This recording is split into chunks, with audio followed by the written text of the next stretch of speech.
Sabe, Fábio, eu gostaria muito da sua ajuda. Tenho me sentido muito angustiado, triste, sinto muitas forças negativas ao meu redor. Tornei-me uma pessoa amarga, estou incapaz de perdoar aqueles que me ofendem, e estou ficando desconfiada de tudo e de todos. Sem a mínima vontade de sair de casa, quando saio, eu não consigo nem olhar para as pessoas. Fico desconfiada e com medo. Enfim, isolei-me do mundo. Estou sem amigos, estou sem ninguém ao meu lado, Padre. Como fazer, como sair dessa situação de isolamento? Minha filha, primeira coisa, a gente precisa identificar que esses isolamentos, essa tendência ao isolamento, pode ser um sintoma de depressão, né? Eu gosto sempre de diferenciar. Não é toda tristeza que é depressão. Tem muita tristeza que a gente vai enfrentar, vai passar, por exemplo, como essas pessoas que estão vivendo esse momento tão trágico lá em Santa Maria. É uma tristeza terrível, que se não for bem cuidada, se não for bem administrada, pode virar uma depressão. A gente sabe que o isolamento é uma característica da depressão. Então seria interessante você, no primeiro momento, faça esse esforço de sair de si, de buscar pessoas que possam agregar, né? Que possam lhe fazer bem, e eu acredito que você tem. Se você se isolou, é bem provável que você tenha deixado muita gente boa de lado. Então seja capaz de analisar o que você deixou para trás. Quem são essas pessoas que de repente você isolou e que você não tem permitido que elas façam parte da sua vida? Porque isso é sintomático. Quanto mais a gente se isola, maior é a dificuldade que a gente tem de voltar ao convívio. Então, de repente, se você dá um passo atrás e tenta retomar esses relacionamentos que podem lhe fazer quebrar o poder desse isolamento, você já está se ajudando. Ah, padre, não estou conseguindo, estou tentando e não consigo. Então está na hora de você, de repente, procurar um bom profissional, um bom psicólogo. Quem sabe você investigar um pouco isso, né? Um médico, quem sabe, fazer uma consulta. Mas, pelo amor de Deus, não comece já tomando logo aqueles remédios todos que eles mandam. Seja capaz de fazer primeiro uma mudança de vida, um esforço pessoal, de mudar a sua rotina, de mudar a sua estrutura de vida. Traga coisas boas para a sua rotina, né? Elimine aquilo que você sabe que provoca o seu isolamento. Abra o seu coração para encontrar um pouco mais as pessoas e ler um bom livro, assistir a um bom filme, estar com pessoas que precisam de você. Uma boa maneira de quebrar o isolamento, minha gente, é você andar na direção de pessoas que precisam de você. E como tem pessoas necessitadas hoje. Em Santa Maria mesmo. O tempo todo nós ouvimos, né? Os profissionais lá apavorados pedindo, psicólogos, médicos, venham nos ajudar. Eu, com toda sinceridade, o meu desejo era ir para lá. O que eu posso fazer lá? Não sei, mas de repente estar lá, acompanhar, encontrar aquelas pessoas, estar com elas, ainda que eu não falasse nada. Quando a gente sai, quando a gente esquece um pouco a nossa dor, quando a gente põe o nosso sofrimento no bolso e vai ajudar o outro que sofre, é como se o sofrimento que está no nosso bolso diminuísse o peso. Às vezes a gente acha que tem problema, né? Mas quando a gente entra num asilo, no hospital de câncer, aí você vai ver que você não tem problema. Você tem uma ou outra picuinha que te incomoda. E que porque você não viu que você pode ajudar, ou tem gente que sofre coisas muito piores, você acaba acreditando que a sua picuinha é o pior problema do mundo. A gente quebra o isolamento e a gente quebra o poder nocivo do isolamento quando nós saímos e vamos na direção de quem precisa de nós. Faça isso, minha filha. Comece quebrando o seu isolamento, indo na direção de pessoas que precisam do seu afeto ou que possam receber o seu carinho, o seu amor. Você pode ter certeza que aos poucos, enquanto você dá ao outro carinho, amor, afeto, você vai restituindo tudo aquilo que foi perdido ao longo do caminho. Porque isso é uma regra de ouro, viu? Quanto mais nós oferecemos ao outro, mais nós recebemos aquilo que estamos oferecendo. Quanto mais eu amo, mais eu recebo amor. Quanto mais eu me ofereço, quanto mais eu me dou, maior é a minha capacidade de receber também, e isso não termina. É um movimento sempre positivo que nos engrandece. Ela diz: Padre Fábio, o senhor sempre fala e também vi em passagens na Bíblia que devemos combater o bom combate. Desculpe-me a ignorância, mas o que seria este bom combate? Seria o que vale a pena ser combatido? E o que seria o mau combate? Bem, o bom combate, Sandra, é tudo aquilo que está diretamente ligado ao esforço que eu preciso fazer para que o bem prevaleça. Nós já falamos várias vezes sobre isso aqui. O nosso mundo sofre as influências constantes de todo o poder diabólico que está. Então eu preciso combater tudo isso. Eu preciso combater os vícios, eu preciso combater a mentira, eu preciso combater a injustiça. Aí você vai aí para sua casa, você sabe muito bem quais são os bons combates que você precisa fazer e estabelecer todos os dias para que você continue crescendo como pessoa. É uma luta todos os dias. Você que agora me assiste, você está ouvindo eu falar de bons combates. É claro que você tem diante de você inúmeras realidades que estão estragando a sua casa, estragando você, estragando às vezes o nosso ambiente de trabalho, está minando, produzindo coisas ruins dentro de nós, produzindo a raiva às vezes. O que você precisa fazer? Combater. Você precisa armar-se de coisas boas para poder vencer o que é ruim. É assim, minha gente, não tem outro jeito. A nossa mente vai ser ocupada por um único pensamento. Se você escolhe colocar um pensamento ruim, você não estará combatendo o bom combate, porque você vai dar espaço ao lugar onde o mal cresce, que é a sua mente, para que ele cresça ainda mais. Você vai hospedar a maldade. Nós não podemos hospedar a maldade na nossa mente, no nosso coração. Nós não podemos hospedar aquilo que é ruim, porque senão ele ganha lugar, ele cresce dentro de nós. Combater o bom combate é você expulsar o tempo todo aquilo que prejudica, aquilo que faz mal, aquilo que causa intriga, aquilo que entristece, aquilo que machuca, aquilo que adoece. São muitas as realidades que geram a maldade no mundo. Nós corroboramos, isso é, nós ajudamos a manter. Agora, quando eu tenho consciência de que eu preciso combater o bom combate, eu vou tomar parte nessa luta fazendo aquilo que eu posso. Então uma fofoca chega até mim, eu não faço ela ir adiante. Eu percebo que tem um colega meu de trabalho que está sendo ridicularizado o tempo todo. Eu não vou ridicularizá-lo. Ao contrário, eu vou me aproximar, eu vou ser amigo. Sei que alguém está sendo prejudicado, eu não vou deixar, eu não vou permitir. Eu vou fazer de tudo para que aquela injustiça deixe de acontecer. Eu vou lutar para que prevaleça o que é bom na vida. E isso é ser cristão.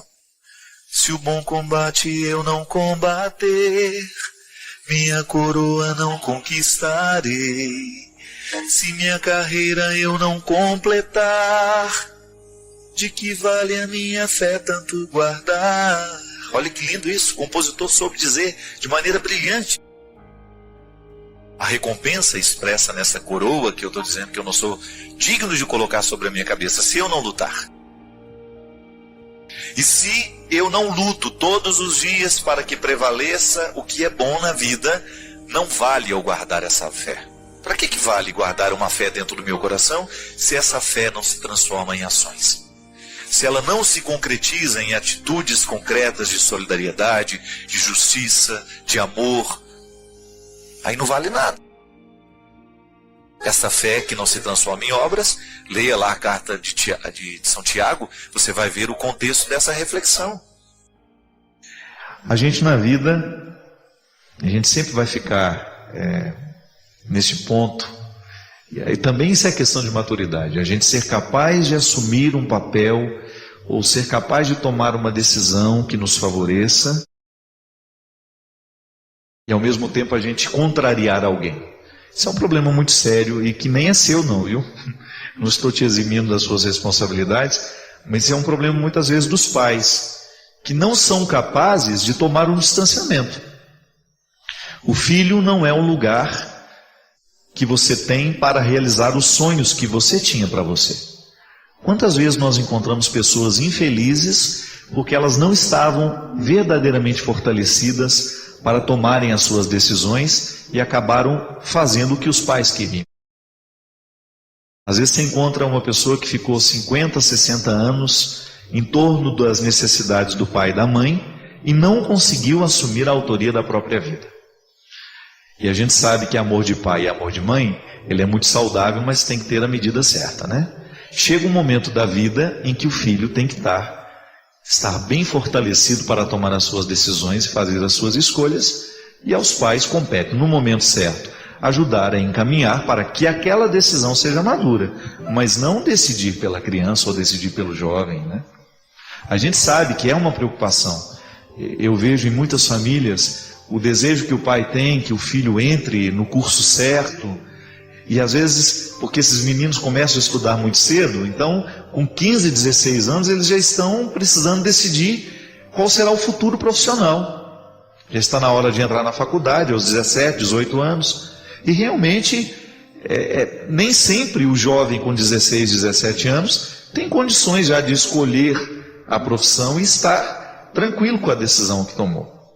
Mas o que a gente precisa fazer é facilitar para que essa escolha seja um pouco mais amadurecida, né? Para isso os colégios ajudam a fazer um desenvolvimento vocacional, para que aquele menino tenha... Isso é engraçado, né? Desde pequeno a gente já tem aquela identificação. Há os que se identificam com as ciências exatas, há os que se identificam com as ciências biológicas, há os que se identificam com as ciências humanas.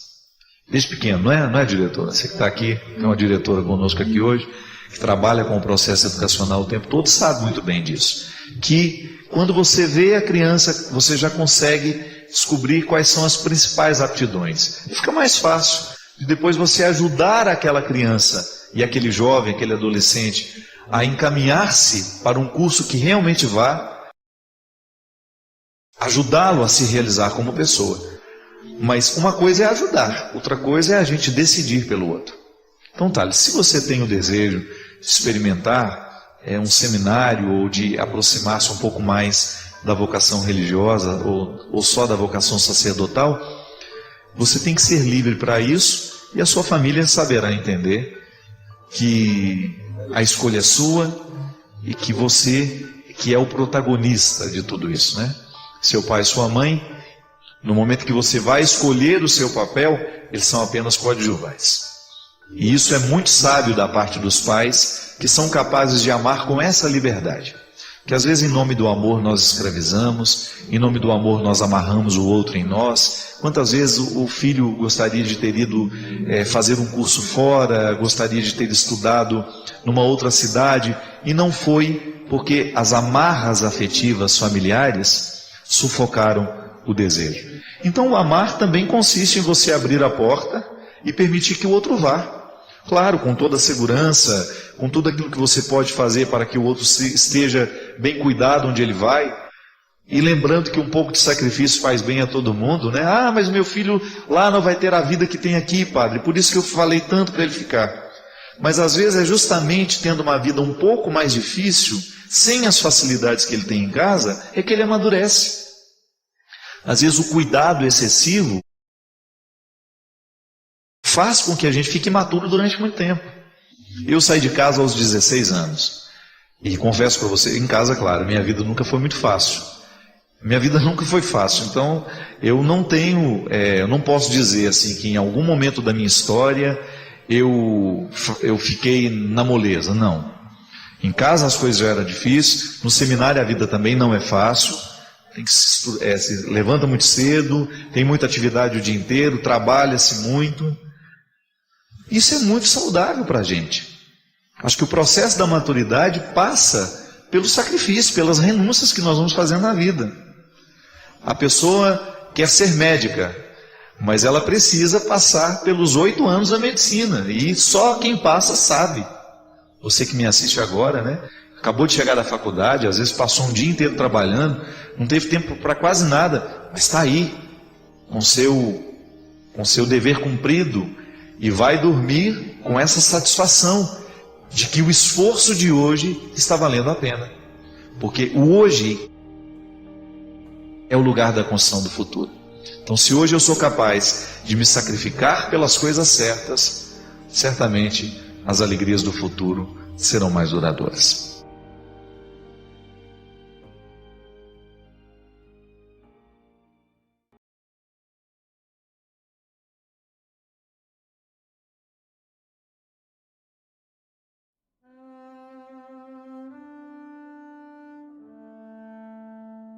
Hoje eu vivi uma situação que me fez pensar muito sobre o poder que a gratidão tem de reorganizar dentro de nós aquilo que a gente viveu e que ficou...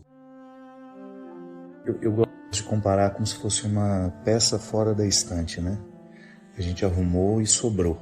Alguma coisa sobrou e a gente não consegue encaixar. A vida emocional da gente é assim também. O trauma, né? A psicologia nos ensina que é justamente um acontecimento que não coube dentro da gente.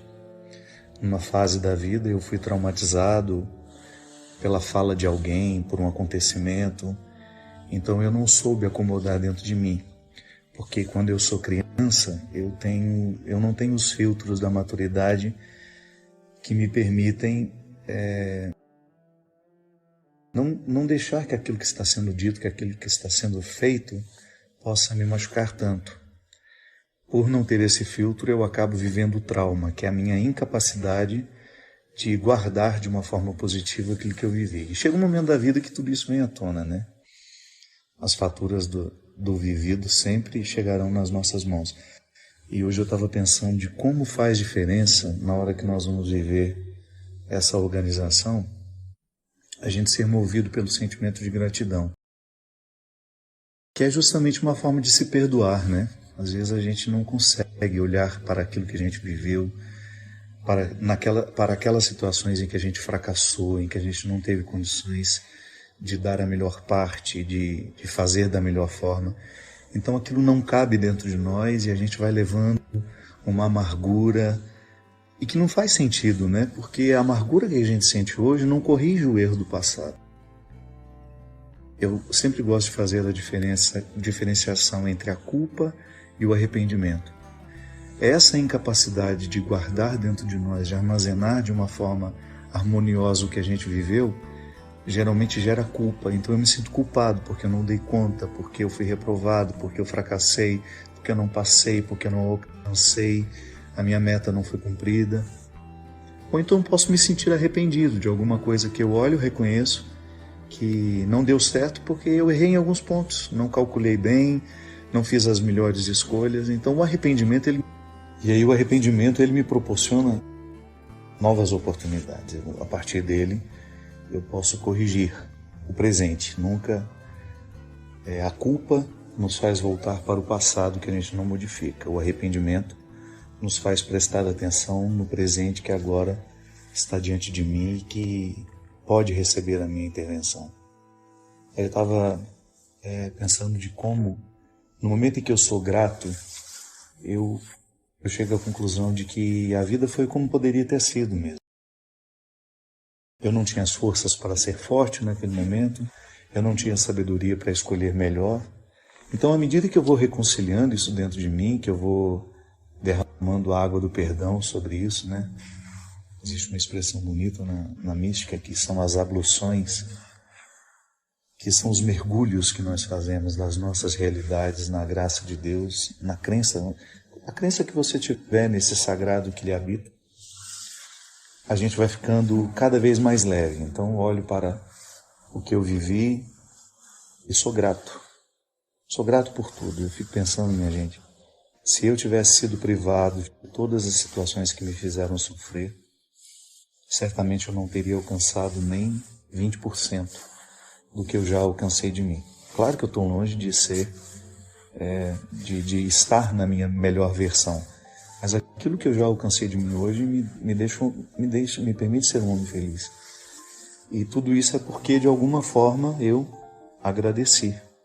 Tive uma vida muito difícil, tenho até hoje, mas não reclamo não. Eu sou grato pela vida, por tudo aquilo que eu já consegui viver, por tudo aquilo que eu tenho hoje. Essa gratidão com a vida eu aprendo muito com a minha mãe, que sempre teve uma vida muito, mas muito difícil. Aliás, a história dela me inspira muito. E eu nunca vi, assim, na minha mãe um traço de rancor, de mágoa. E todo mundo que conhece minha mãe sabe, né? Ela tem um humor delicado, ela é engraçada, ela não precisa contar piada para fazer a gente rir. Muitas pessoas até num primeiro momento se aproximam dela porque é minha mãe, né? Mas depois que descobrem o ser humano que ela é, eu só fico pequenininho perto dela. Ela tem uma gratidão natural. Eu sinto que minha mãe colocou tudo o que estava desarrumado dentro dela na estante das emoções. Ficou tudo muito bem guardado. E hoje, quando olho para ela, eu tenho a oportunidade de ver um ser humano de bem com a vida mesmo. Me ocorre muito uma frase da tia Judite, que é a tia do Marcos Montenegro, que perdeu um filho, assim como minha mãe perdeu também. Ela contou toda a história, que é muito triste, e depois ela sempre finalizava assim, mas está tudo certo. É isso mesmo, acho que quando a gente vive essa reconciliação diária com aquilo que nos aconteceu, a gente não vai dormir com os ressentimentos. E aí isso nos livra de nos sentirmos vítimas, coitadinhos de nós, olha como eu sofro. Porque na verdade esse é o grande, é o fato que nos paralisa, né? Quando a gente começa a se interpretar com vitimismo. Acho que fica muito mais leve a gente olhar para a vida, por mais difícil que ela seja, e ela é difícil para todos nós. Aí a gente olhar bem nos olhos dela e dizer, dona vida, a senhora não me deve nada, tá tudo certo. Vamos continuar porque está tudo certo. Desejo do fundo do meu coração que nessa semana de Páscoa você tenha a disposição interior de mergulhar em você, identificar o que está morto e o que precisa receber o sopro de uma vida nova. Às vezes nós vamos vivendo a nossa vida sem muita reflexão. Eu falo muito isso, né? Nós somos muito mais reativos do que reflexivos. E é justamente a reflexão que nos faz compreender ou perceber aquilo que nós estamos errando. Não há uma outra forma de você identificar na sua vida se você está acertando com você, com os outros, ou se você está errando, a não ser refletindo. Que é justamente a oportunidade que você tem de jogar o olhar para dentro. O livro começa falando justamente disso. Em algum momento da nossa vida, a gente desaprende de olhar para dentro. Eu aprendi muito isso peregrinando. Minha amiga Fabiana sempre falava isso, que o peregrino é aquele que anda de fora, mas que também tem que andar por dentro. Os lugares por onde eu passo me sugerem entrar dentro de mim. E é verdade. Quando eu entro dentro de mim, eu tenho contato com as minhas verdades, com aquilo que às vezes está inconsciente em mim, eu não sei, mas acaba provocando reações na minha vida, porque o inconsciente, embora ele seja desconhecido, ele é extremamente atuante em nós. Eu tenho atitudes hoje que estão muito ligadas ao meu passado, e são inconscientes os motivos que me fazem agir assim ou assado. Claro, acessar o inconsciente é um assunto difícil de ser tratado aqui. Como podemos fazer isso? As terapias podem nos ajudar, mas eu preciso ter um modo de viver que seja terapêutico. Eu preciso ser também meu analista. Você precisa ser seu. Porque senão a gente fica vivendo sem saber exatamente quem somos, o que podemos, o que queremos. Quantas pessoas eu encontro pela vida que estão vivendo uma vida que não querem e às vezes estão infelizes porque nem sabem que não é essa vida que elas querem. Se acostumaram a ela, se adaptaram a ela. E o livro é justamente uma reflexão sobre isso. Eu coloco 2 personagens porque é romanceado. Então é um homem que está se preparando para ir trabalhar e de repente ele percebe que tem uma criança dentro do quarto. E como ele já está no estado de arrebatamento, ele não problematiza o fato de ter uma criança dentro do quarto dele. E ele começa a estabelecer um diálogo com ela, com essa criança, que é uma menina, que começa a fazer algumas perguntas para ele. Uma pergunta simples, né? O que você enxerga quando você se olha no espelho? E ele responde muito praticamente: meu corpo, né? Ela: mas o que tem além de tudo isso? E pronto, aí começa uma conversa muito interessante, que é um diálogo do homem com a consciência. A consciência é uma menina, uma criança, e eu quis dar esse simbolismo porque geralmente, quando nós acessamos a nossa criança, lá não existe muito disfarce. Nós somos muito verdadeiros quando somos criança. E depois, à medida que a gente vai ficando educado, a gente costuma soterrar muitas das nossas verdades para que a gente... Então, às vezes, nesse processo de adaptação, para a gente ser aceito, nós abrimos mão de quem somos. E aí passamos uma vida inteira fazendo coisas para as quais a gente não foi feito, estabelecendo relacionamentos que não agregam. E esse homem vivia justamente isso, trabalhava demais, já não tinha nem tanto tempo pela frente, porque chega um momento da vida em que a gente tem mais passado do que temos de futuro. E ele precisava se fazer essa pergunta: como é que ele gostaria de gastar este restante de vida que ele tinha? Não é justo a gente olhar para o tempo que a gente tem e nem saber quanto tempo a gente tem, sabendo que nós vamos desperdiçar aí mais 2, 3, 4 anos numa situação que a gente sabe que não é pra gente, que não nos faz felizes, que não nos realiza. E aí esse homem se encoraja a ir conversando com essa menina ao longo do livro, claro, no primeiro momento cheio de resistência, porque todos nós não gostamos de ser desafiados quando nós identificamos que não estamos coerentes. A incoerência é um desconforto. E aí, à medida que eles vão conversando, o diálogo vai abrindo a mente dele e ele vai entrando dentro dele, fazendo essa viagem interior que eu falava no início. Tão necessária, minha gente. A qualidade da nossa vida depende do quanto a gente se conhece. E é bonito porque quanto mais eu me conheço, mais eu encontro Deus que está em mim. O encontro de Jesus com a samaritana me fala justamente disso. Ele diz para ela: chegará um momento que não será aqui, nem ali, nem acolá que você vai encontrar-se com Deus. Mas é quando você viver e estiver em espírito e verdade. Isso é, quando você estiver em você, ali você terá a oportunidade de estar em Deus. E quando a gente está em Deus, os equívocos caem por terra. Porque eu acredito que a espiritualidade, a mística, ela justamente se presta a esse papel. Em nos fazer viver em nós, conscientes, cada vez mais conscientes. Acho que a maturidade é isso, minha gente. É a capacidade de perceber o que nos envolve, a vida que nós estamos vivendo e ter liberdade de decidir se nós queremos ou não continuar assim. Boa oportunidade que a gente tem de proporcionar-nos mesmo essa proeza de renascer. Às vezes nós estamos tão necessitados de um sopro novo, de um novo ânimo, de uma nova forma de olhar. Eu gosto de viver para esclarecer, eu gosto muito de cantar aquela música disparada: eu vivo para consertar. Tudo aquilo que eu encontro de errado, eu gosto de ajudar a consertar. E fazer esse papel na vida das pessoas é muito, muito precioso. Saber que de alguma forma a minha palavra, a minha reflexão, aquilo que eu aprendi com Jesus, que faz parte da minha vida e que está tão integrado em mim, possa ajudar a libertar outras consciências também. Bem a sós, recobra teus cuidados já esquecidos, coloca ao colo o teu ser franzino, a tenra idade, os prados imaculados da divina infância, e conceda-te a delicada subversão de renascer.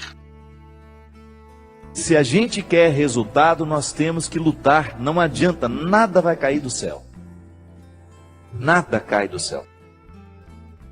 Fé nasce do chão. Acho que a gente inverteu as coisas, né? A nossa oração tinha que ser voltada para o chão o tempo todo. Que é aqui que Deus floresce. Deus é igual semente, floresce no chão.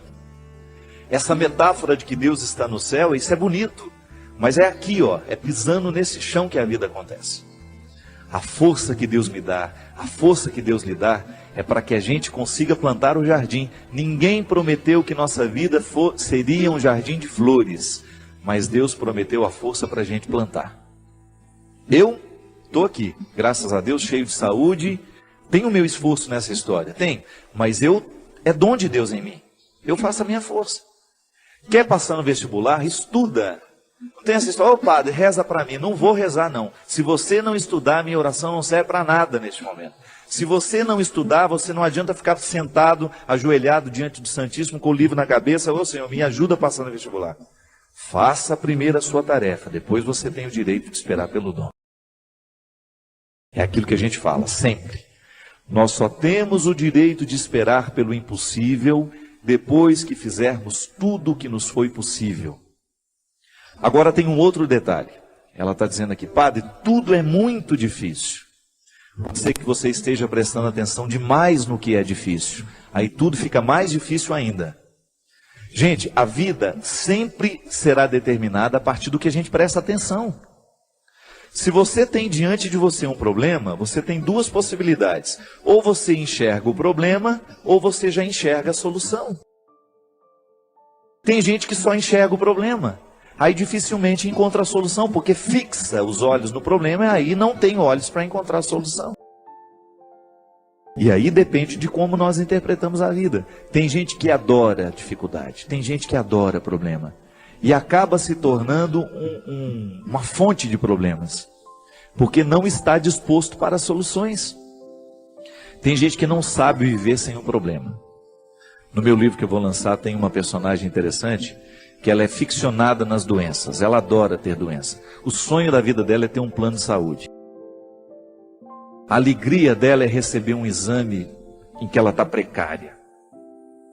A alegria dela é contar as doenças, a dor de cabeça que não passa, é a pedra na vesícula. Tem gente que gosta disso, tem gente que presta atenção só no que é ruim. Mas não pode ser assim, minha gente. Esse espírito pessimista só nos faz ver o lado negativo das coisas. Pelo amor de Deus. Você tem que ser um pouco mais otimista. Você precisa prestar atenção um pouco mais nas coisas que são boas. Outro dia eu recebi um e-mail muito interessante. Dizem que tinham duas crianças brincando no gelo e de repente o lugar em que uma delas estava quebrou e ela caiu e ficou presa ali dentro. E a outra criança, num ímpeto de salvar aquela outra que estava ali dentro, quase morrendo já congelada, retirou o seu patins e começou a quebrar aquela outra parte lateral para que desse espaço para retirar o amiguinho que estava ali dentro. E com muito esforço aquela criança conseguiu. Milagrosamente, ela buscou uma força tão grande dentro dela que ela conseguiu, mesmo não tendo força o suficiente para isso, ela conseguiu quebrar aquele gelo com o patins. E quando chegou o adulto, que viu a situação, não acreditou. E foram chegando outras pessoas, até que uma delas falou assim: como é que esse menino conseguiu quebrar esse gelo e retirar a outra criança que estava aí dentro? Aí o outro falou assim: é porque nenhum de nós estávamos aqui para dizer que ele não conseguia. E é interessante. Quando nós estamos diante de uma situação difícil, é muito natural que outras pessoas, tomadas por um espírito de porco, venham dizer: você não vai conseguir isso não vai dar certo não.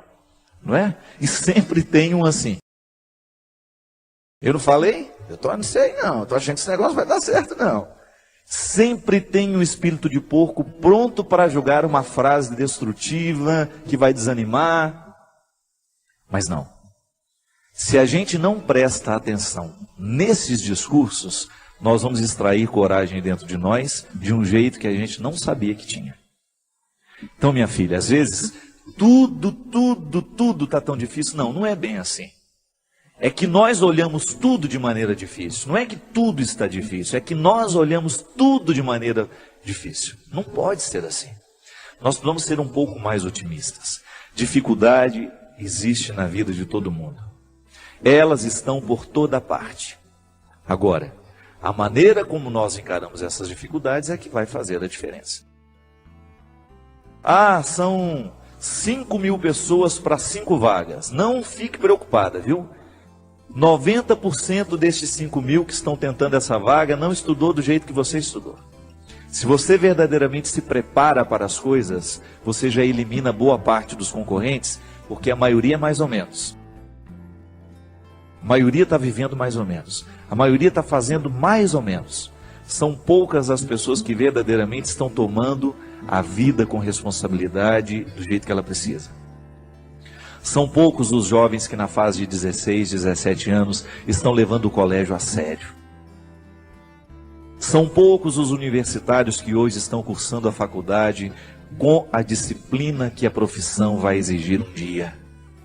São poucos os profissionais que verdadeiramente estarão bem preparados para nos atender nos seus consultórios de advocacia, nos seus consultórios dentários, nos seus consultórios médicos, porque são poucos os que verdadeiramente estão fazendo o que devem fazer. Estou sendo pessimista? Não. É só você olhar para o jeito como estão vivendo os nossos universitários, a maneira como eles estão se preparando para a futura profissão. E eu sempre digo, quer ser um bom profissional, estude bem o que você está estudando. Porque você não tem o direito de ser mais ou menos. Não tem. A maior preocupação minha que eu tenho como padre, minha gente, é a qualidade dos nossos padres nos dias de hoje. Você que é padre sabe muito bem o quanto que você é exigido nos dias de hoje. Você precisa ser um homem de sabedoria. Você precisa ser um homem que estabeleça uma ponte com a cultura, com a sociedade. Não dá para você evangelizar do mesmo jeito que evangelizavam há 20 anos atrás. Não dá. Nós precisamos correr atrás da qualidade. Ninguém está fora disso. Você aí na sua área, você precisa correr atrás da sua qualidade. Você que é médico, você que é dentista, você sabe o quanto você precisa se aperfeiçoar para você continuar de pé no mundo de hoje. Hoje nós estamos no tempo da competência e não é problema. Isso tem que nos motivar para a gente querer, reconhecendo, ainda que seja um mínimo dentro de nós. Nós merecemos cuidar desse mínimo, chegar a aperfeiçoar cada vez mais esse processo, aumentar cada vez mais as nossas possibilidades. E aí na hora que a gente esbarra na nossa fragilidade, a gente tem que aprender com ela. Ela não tem que nos desanimar. Mas muito mais que a qualidade profissional, antes dela, é a nossa qualidade humana. Muito mais que um bom médico, você precisa antes de ser um bom pai, ser um bom filho, ser um bom irmão. É isso que faz verdadeiramente a felicidade vir acomodar-se dentro de você. Não adianta você se realizar na sua profissão se você não se realiza como pessoa. E é disso que hoje nós estamos falando. É desse aperfeiçoamento humano. E na faculdade da vida a gente aprende o tempo todo. Não tem nenhum professor a nos ensinar a ser pai, a nos ensinar a ser irmão, não. É olhando nos olhos de quem a gente ama que a gente vai descobrir a medida certa, o aprendizado de cada dia, para que a gente possa ser um ser humano melhor no mundo de hoje. Chega de gente ruim, chega de gente incompetente como pessoa, chega de assassinos, chega de ladrões, chega de mentirosos. Vamos dar qualidade a esse mundo, a começar por você. Não importa de como você tenha vivido até o dia de hoje. A palavra de Deus para nós é sempre otimista. Deus continua vendo valores em você. Deus continua acreditando que o seu coração pode ser melhor. Deus continua acreditando que aí, nesse coração muitas vezes marcado pelos fracassos, existe uma vitória a que você pode chegar. Basta você não desistir.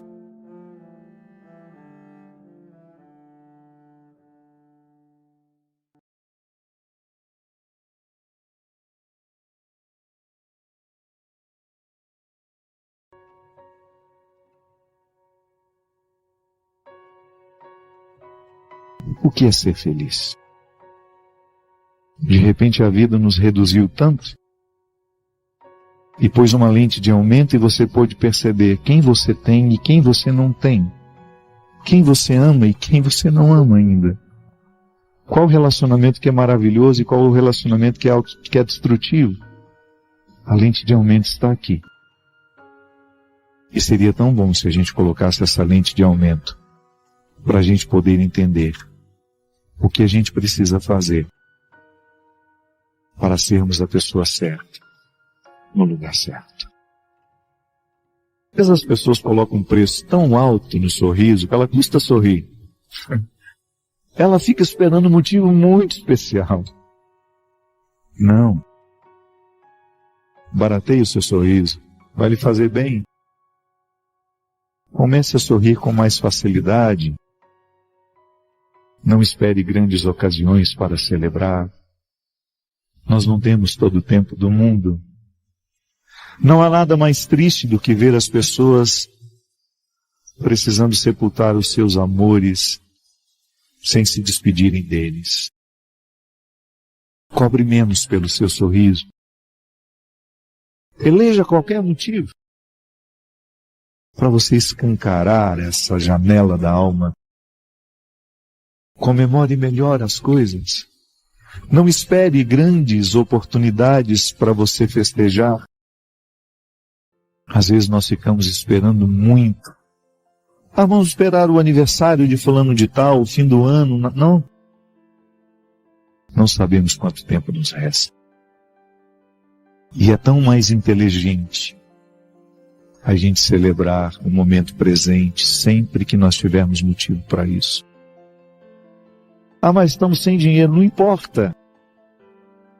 Comer um pão na chapa, um café com leite, bem acompanhado, é muito melhor do que estar num banquete de pessoas estranhas. Celebre na pobreza, celebre na simplicidade, mas celebre. Celebre no hospital, mas celebre. Celebre no asilo. Busque qualquer oportunidade que você tiver de abrir um sorriso em alguém. Com o seu, é meio caminho andado. A maneira mais fácil de despertar um sorriso é sorrindo também. Cobre menos pelos seus sorrisos. Sorria com mais intensidade, com mais frequência. Porque o sorriso... Eu não quero perder tempo mais. Se eu tiver algum relacionamento de amizade, de fraternidade, de companheirismo, que seja para me ajudar a andar os caminhos de dentro. Tenho ficado mais seletivo com aquilo que eu quero viver. O que eu acho que o mais bonito é isso. Estar sempre atento. Certa vez perguntaram a Buda: você é um santo? Você é um Deus? Você é um anjo? E ele respondeu: nada disso. Eu sou apenas um homem desperto. E nós precisamos viver despertos, cada vez mais conscientes de que o tempo que nós temos é o tempo presente. E eu preciso estar inteiro aqui agora, porque é a única forma responsável de viver. Permita que hoje o amor de Deus lhe recorde do valor que você tem. Às vezes as nossas batalhas são tão árduas que a gente vai esquecendo do valor que a gente tem. Por motivos que desconhecemos ou que até sabemos por alto. Fracassamos tanto. E os nossos fracassos nos fazem esquecer do valor que nós temos. O que eu mais encontro vida fora são pessoas que não se sentem dignas do amor de Deus. Ouse acreditar que não há nada, absolutamente nada, que você tenha feito na sua vida que possa modificar a decisão que Deus tomou um dia de lhe amar até o fim. Ouse acreditar. Perdoe-se. Não é justo com você levar no seu coração esse acúmulo de fracassos, de erros. Não importa como você esteja hoje, mas esteja em Deus. Com medo, mas esteja em Deus. Pode ser que o medo que você sente, a sua angústia, tenham lhe feito esquecer da presença dele na sua vida. E você pode me dizer: nem à igreja eu tenho ido. Muito pior que não ir à igreja é não ir a você. É não estar em você. Recolha-se. É neste lugar que Deus mora. É neste lugar que Deus está. É nesse lugar que Deus permanece e não vai embora. Tome consciência da presença de Deus na sua vida. E peça que Ele expulse de você os seus medos, as suas angústias, a sua tristeza, a sua depressão. Por mais que você tenha se sentido sozinho, você não está. Quantas vezes eu não podia ser acompanhado por ninguém? É a pior solidão de se sentir. Quando a sua dor é tão grande que nada, nem ninguém pode lhe acompanhar. Não é o outro que pode lhe salvar. É aquela solidão que você experimenta, que por mais que o outro queira lhe ajudar, ele não pode. Há solidões que somente nós podemos curar. Acordando esse Deus que está dentro de nós. Ou melhor, acordando o conhecimento de que Ele está dentro de nós, porque Ele nunca dorme. Ele nunca dorme. Acorde para essa certeza que Deus está dentro de você. Que não há nada que você possa viver. Que não há absolutamente nada no seu caminho que será superior à sua força. Porque o Senhor está contigo. O Senhor é contigo. E hoje nós estamos aqui para recordá-lo. Que Deus está em você. Curando-lhe. Restaurando-lhe. E depois que você descobre que esse Deus lhe habita, você se torna capaz de ajudar tantas pessoas. Porque depois que você se acompanha da melhor companhia, você se torna a companhia mais agradável para quem passar na sua vida. Você saberá ajudar.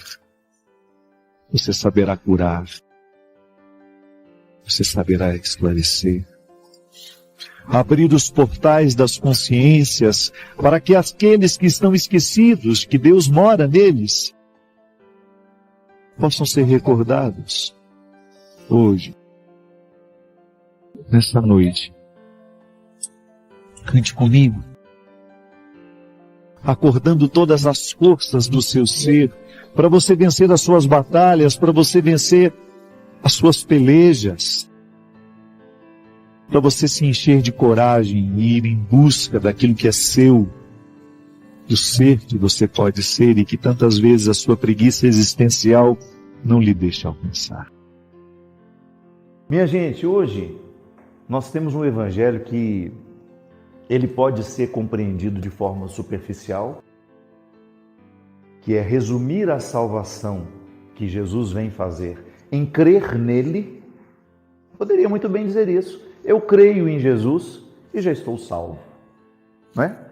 Já que a fé nos salva, já que a crença em Deus é uma garantia de salvação, e a gente poderia fazer aqui um discurso que não implicasse tanto, que não descesse tanto as escadarias do conceito de crença. E ficaríamos tranquilos, acreditando que crer em Deus é o suficiente. Mas aí a gente precisa entender que crer é um verbo dinâmico que exige de nós comprometimento. Porque eu posso muito bem resumir a fé em Deus em apenas ter uma formulação teológica cristã, teórica. Eu tenho uma teoria e eu me guio por essa teoria, e essa teoria é tudo aquilo que eu acredito ser importante, ser verdadeiro, e cada um encontra uma forma de crer em Deus. E nós que somos cristãos estamos diante de um texto que nos diz que crer em Deus é importante, é fundamental para que nós sejamos salvos. E o conceito de salvação também é muito amplo, né? Porque nós não podemos pensar somente a salvação como uma realidade que nos será entregue depois da morte. Não. Todo cristão precisa viver em constante estado de salvação. E como é que Deus nos salva? Crendo nele. Tendo nele o referencial que nos guia para encontrar o caminho que nós queremos seguir. Por isso que o conceito de crença, ele é dinâmico, ele é existencial, ele se mistura na vida. Porque crer não significa apenas professar teoricamente uma fé. Crer é você encarnar aquilo que você crê. E no caso do cristianismo, nós só podemos ser cristãos se nós encarnarmos a presença de Jesus, a pessoa de Jesus, que nós encontramos nos sacramentos, que nós encontramos na palavra, que nós encontramos na confissão, na comunhão, que nós encontramos na oração, que nós encontramos na convivência. É um lugar privilegiado da presença real de Jesus, é no outro. Ele disse isso, eu não estou inventando. No final do Evangelho de Mateus, Jesus fala sobre as condições para ser salvo. Visitar quando ele está doente, dar comida quando ele estiver com fome, ser abrigo quando ele estiver descoberto.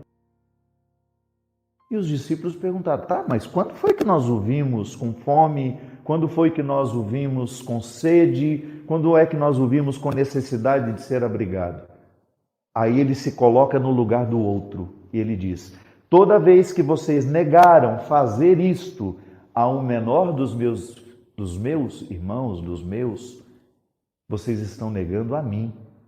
Então veja bem, Jesus se identifica imediatamente, não tem mediação. Onde existir uma pessoa necessitada, seja de saúde espiritual, de saúde física, de alimento espiritual, de alimento material, de abrigo espiritual, de abrigo material, ali Jesus está presente, como está presente aqui na Eucaristia. Mas nós não queremos este comprometimento, isso é demais para nós. Pois é, eu lamento informar que se nós não entendemos ainda isso, nós não cremos. Porque crer não é apenas repetir fórmulas teológicas, não é apenas saber a catequese de cor, é você encarnar a proposta de Jesus. E a proposta de Jesus é que cada um de nós pudéssemos ser onde estamos, com quem estamos, a sua presença real. Então ele está naquele que ajuda, ele está naquele que recebe. E nós, por excelência, porque somos nele, estamos nele configurados, nós somos seres de comunhão. Crer em Deus é levar o seu desejo para o mundo. E é muito interessante porque na primeira leitura fala isso, que nós somos de cabeça dura. Temos dificuldade de entender, mas muito. A gente entende de Deus aquilo que nos convém. Nós estamos muitas vezes adaptados a um cristianismo mastigadinho, fácil de ser engolido, glamourizado muitas vezes, vaidoso. Quantas vezes nós nos percebemos dentro de um cristianismo repleto de vaidade espiritual? Nós somos melhores que os outros, nós somos salvos e os outros não. Quantas vezes você encontra crente, não estou dizendo evangélico não, viu? Porque quando eu cresci, onde eu cresci, toda vez que falava crente, era o povo evangélico. Não, crente é todo aquele que crê. Então, quando você encontra um crente vaidoso, que se sente melhor que os outros, que se sente mais especial que os outros, esqueceu, perdeu tudo do cristianismo. Já se perdeu do cristianismo há muito tempo. E a crença não está movendo o coração para o lugar em que ele para onde ele precisa ser movido. Não. Nós não podemos simplificar o cristianismo e transformá-lo numa teoria que não transforma a nossa vida. Precisa transformar a nossa vida. Precisa transformar o nosso coração. A experiência que nós fazemos de Jesus, ela vai se desdobrar em atitudes depois. O que adianta eu vir aqui, comungar, participar lindamente, cantar, ouvir o sermão, ouvir as palavras, sair daqui e ser uma pessoa insuportável por onde eu for? Se eu não sou um ser de comunhão, De que adianta eu participar da Eucaristia, eu ter os meus sacramentos em dia, se no dia a dia eu não diminuo a onda de ódio que está pelo mundo? Eu estou sendo incoerente. Toda vez que eu assumo ser um instrumento do ódio, e é assim que o diabo ganha o seu lugar no mundo, quem legitima o diabo no mundo somos nós. Quando permitimos que as porções diabólicas que são inevitáveis dentro de nós se multipliquem muito mais do que as porções de bondade. Porque todos nós temos as porções de bondade, ninguém é totalmente ruim e ninguém é totalmente bom. Agora, tudo está criando, recriando e multiplicando. Quando eu opto por ser uma pessoa que legitima a presença do ódio no mundo, naturalmente eu estou deixando de legitimar a presença do bem. Não tem como eu fazer as duas coisas. Em algum momento da sua vida, você conseguiu ser uma pessoa boa e ruim ao mesmo tempo? Ao mesmo tempo, não. Às vezes você pode ter tido a oportunidade de, em frações de segundo, passar da maldade para a bondade, ou o contrário também. Da bondade você passa numa fração de segundo à maldade. Por quê? Porque tudo na vida é uma escolha. Até quando nós não escolhemos, é escolha. Infelizmente. Quando eu não estou escolhendo, alguém está escolhendo por mim. Quando eu acho que estou no imperativo da minha vontade, alguém está tomando conta dela. E é justamente isso que tem acontecido. O episódio que é tão recente, do Vini Júnior, sofrendo aquela atitude horrorosa, num estádio repleto de pessoas que saíram de casa para se divertirem. Aquelas pessoas saíram de casa porque elas queriam ver futebol. Tem gente que não tem distração melhor que o futebol. E de repente, quem começou? Certamente foi uma pessoa que deu o primeiro grito racista, preconceituoso, maldoso, diabólico. E aquilo foi ganhando corpo, a ponto de são imagens estarrecedoras. Dá-nos a sensação de que o estádio inteiro está gritando ofensas àquele menino que saiu de casa para jogar o seu futebol. É um exemplo fácil de entender como é que o diabo ganha o poder de agir no mundo. Quando uma pessoa legitima a sua presença e, movido pela maldade, tem atitudes que ferem, que machucam, que traem. E aí isso vai ganhando adeptos, vai gerando conexões. E de repente, por isso que a multidão é tão perigosa. Porque uma multidão, ela pode facilmente se transformar num instrumento de ódio. O contrário também é verdadeiro. De repente faltou no meio daquela multidão alguém que gritasse o diferente, que gritasse um elogio, e que outras pessoas começassem a gritar um elogio àquele menino. Mas não. Infelizmente, naquele momento, o que prevaleceu, o que venceu, foi o ódio, foi o preconceito, foi o racismo. E nada nos empobrece mais do que, como pessoas, do que nós nos sentirmos superiores às outras. Inclusive religiosamente, que é justamente o que nos fala aqui. Por que eu estou dizendo isso? Porque muitas pessoas creem em Deus, não do mesmo jeito que nós, não com a mesma intensidade que nós, e às vezes já alcançaram resultados muito melhores do que nós.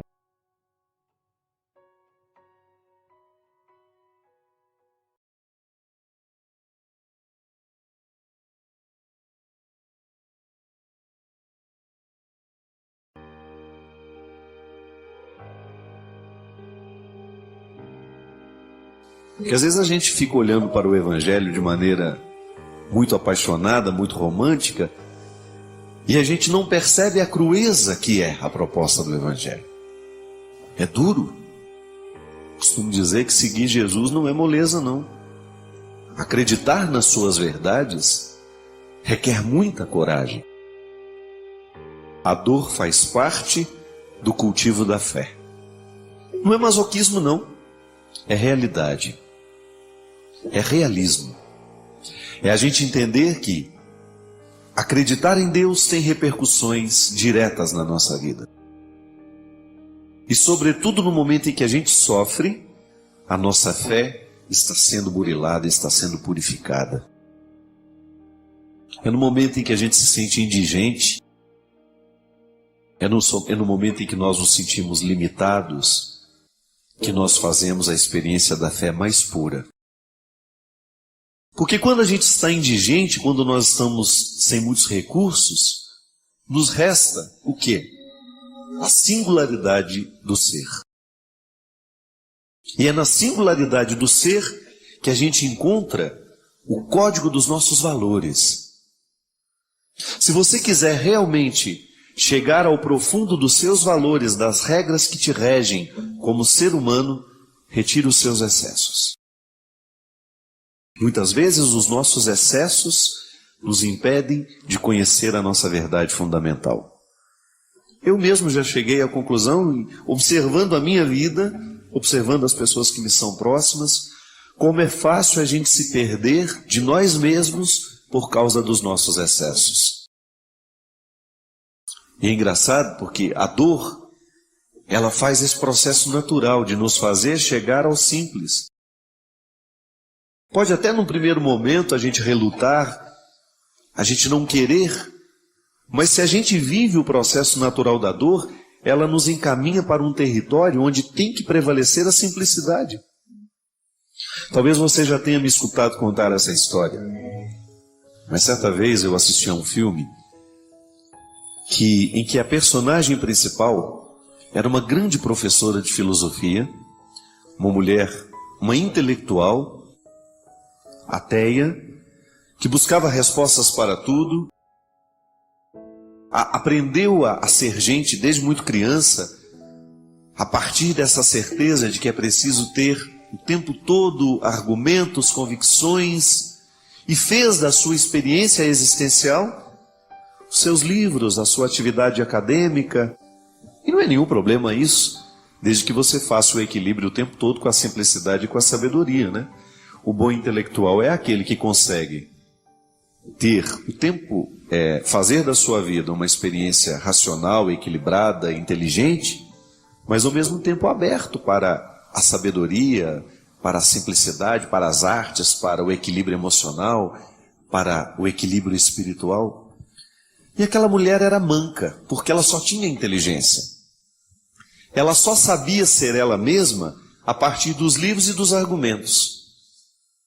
Uma professora brilhante na universidade, palestrante que viajava pelo mundo afora, falando sobre filosofia, e de repente é acometida por um câncer. E o filme constrói aquela experiência de mostrar o desenvolvimento da doença na vida daquela mulher. Toda a dificuldade que ela tinha de lidar com o limite do próprio corpo. Ela tinha muita dificuldade de entender o sofrimento que passava e até mesmo de admiti-lo. Então, toda vez que os enfermeiros ou que os médicos entravam no quarto para fazer os procedimentos normais de quem está vivendo a quimioterapia, a luta contra o câncer, encontrava sempre aquela mulher cheia de livros em cima da cama, e ela tinha uma postura tão arrogante com os médicos e enfermeiros, que muitas vezes ela não parava de fazer a leitura para que eles pudessem fazer os procedimentos de pegar uma veia, de aplicar uma injeção. E quando ela já estava muito debilitada, há uma cena muito forte no filme, em que o enfermeiro entra e tenta fazer uma coleta de sangue dela, e ela com aquele livro dela na mão, mostrando-se, ainda arrogante naquele contexto, sem admitir aquele sofrimento como uma possibilidade de crescimento.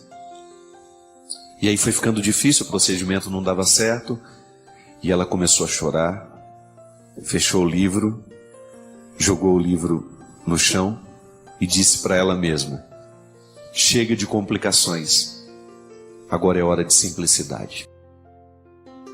O que o sofrimento faz com a gente se a gente permite? A gente perde os excessos.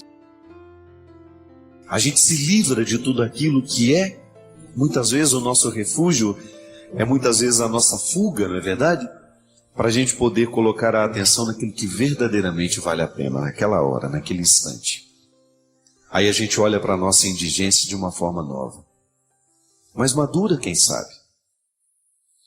O que falta muitas vezes para a gente poder resolver os nossos problemas é a simplicidade em enxergá-los. Retirar os excessos. Não permitir que os nossos excessos venham obscurecer a nossa visão, ou até mesmo de nos impedir de encaminhar uma solução para aquilo que nos faz sofrer. Isso é ter fé.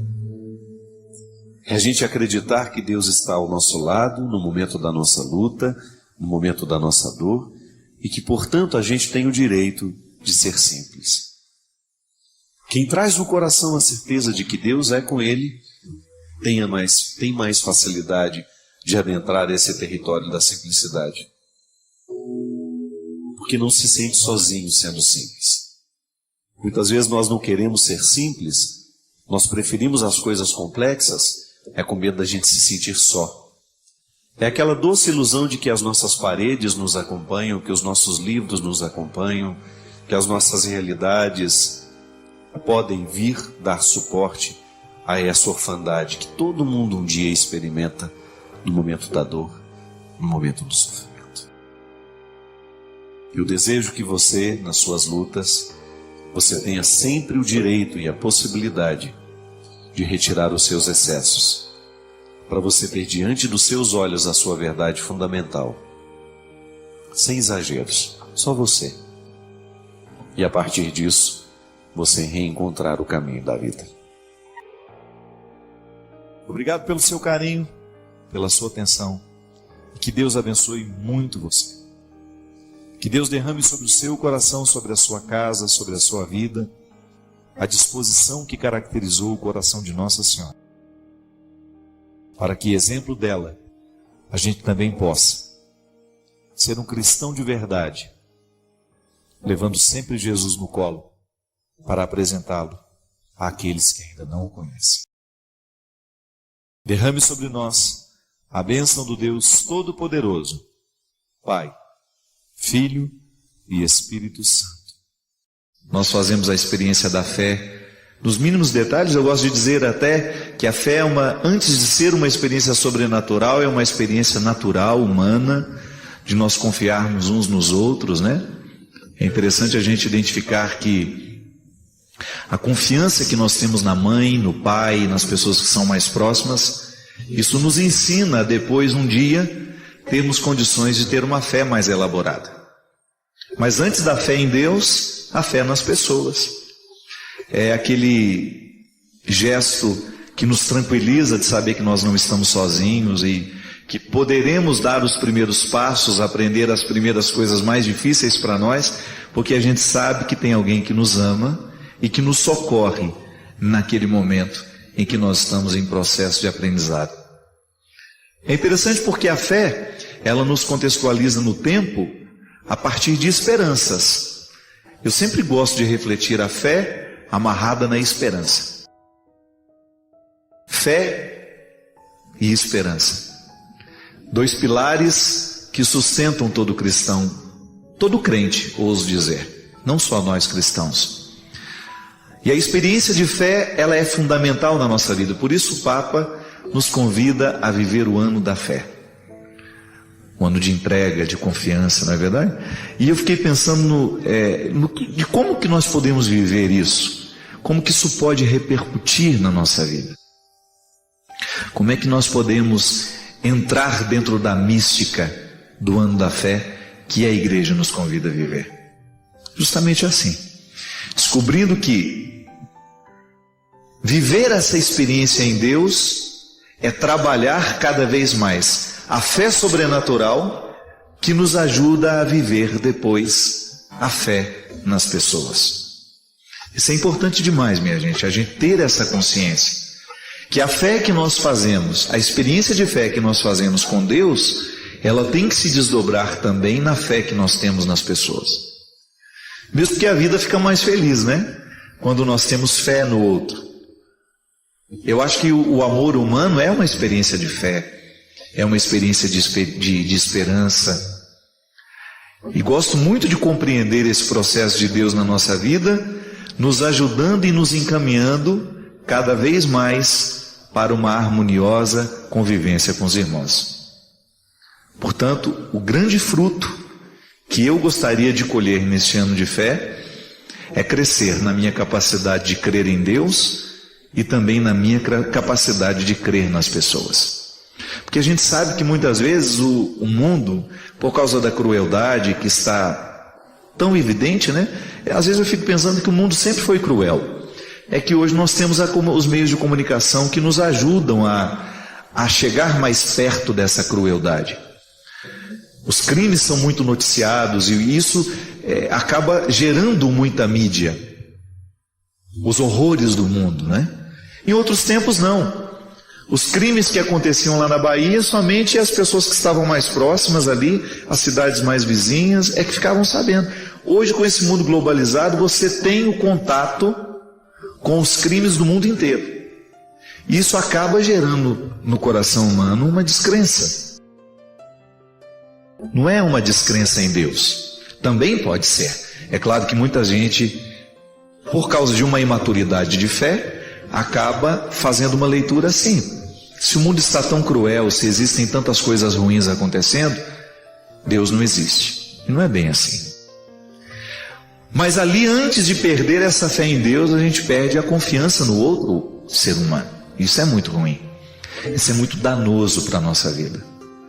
A vida fica insuportável quando nós perdemos a fé uns nos outros. Por isso que no ano da fé, o Papa nos convida a reavivar dentro de nós, como dizia São Paulo, os carismas, né? De maneira especial, reavivar a fé.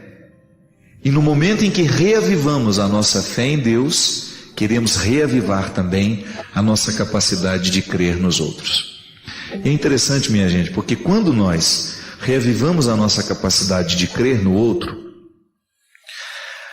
a gente se afasta um pouco dessa nossa facilidade de fazer julgamentos, né? É tão ruim quando você percebe que às vezes eu identifico muito isso em mim. Às vezes eu nem sei quem é o outro, mas tenho um pré-julgamento que fiz por causa de uma visão de superfície. Às vezes nem tive a oportunidade de conviver com aquela pessoa e já faço dela uma imagem tão negativa, já fico com a minha verdade pessoal a respeito dela. Isso é tão cruel, né? Isso é falta de experiência de fé, porque eu gosto de partir do princípio que o outro é bom, ainda que eu venha me decepcionar depois. Mas isso para mim é cristianismo, é um fator de conversão que eu pedi a Deus desde pequeno. Eu quero acreditar nas pessoas. Se depois eu me decepciono com elas, é outro caso, mas a minha parte eu quero viver. Eu acho que nós temos duas formas de viver o cristianismo.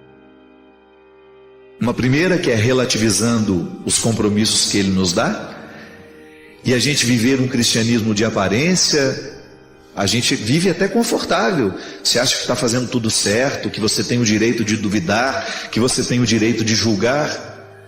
E existe uma outra forma de viver o cristianismo, que é mais despojado, que é você viver essa liberdade interior, de deixar que o mundo seja o mundo, que as pessoas sejam as pessoas.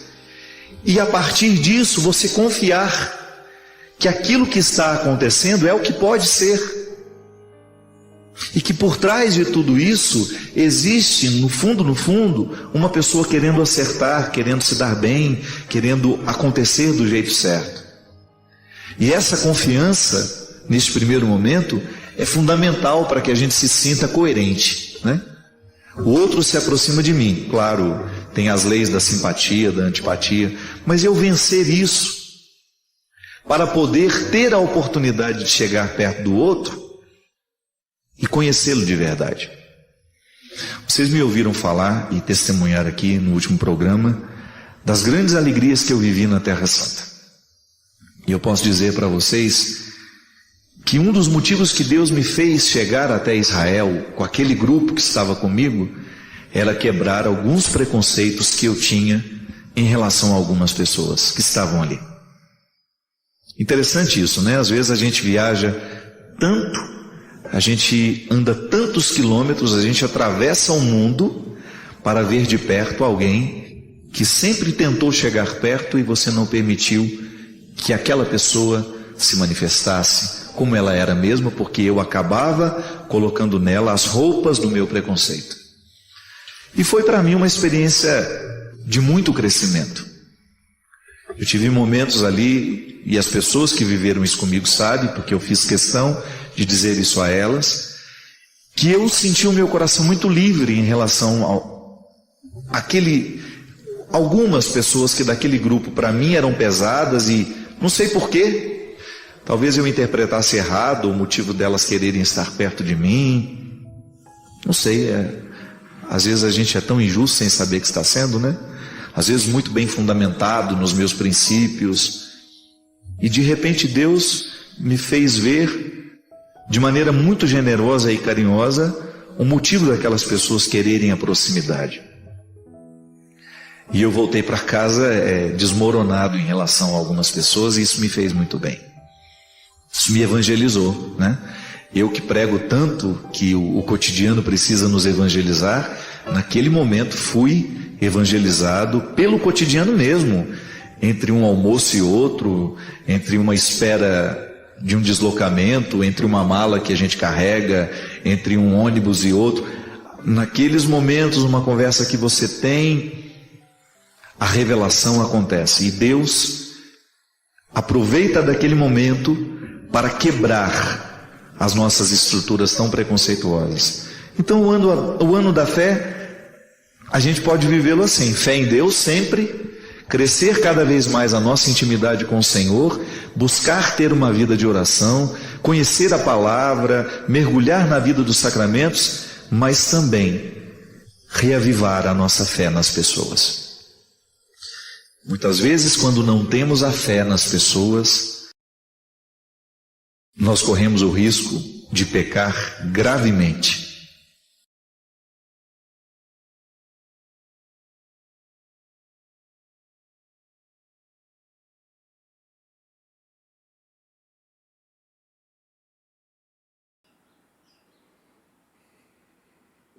Você foi até o final. Isso é mais do que assistir a um vídeo. É um ato de atenção num tempo em que quase ninguém escuta até o fim. Mostre nos comentários de onde você está nos acompanhando e, se quiser, espalhe esse conteúdo para alguém que valorize isso tanto quanto você. Valeu, um grande abraço e até o próximo vídeo. Tchau, tchau.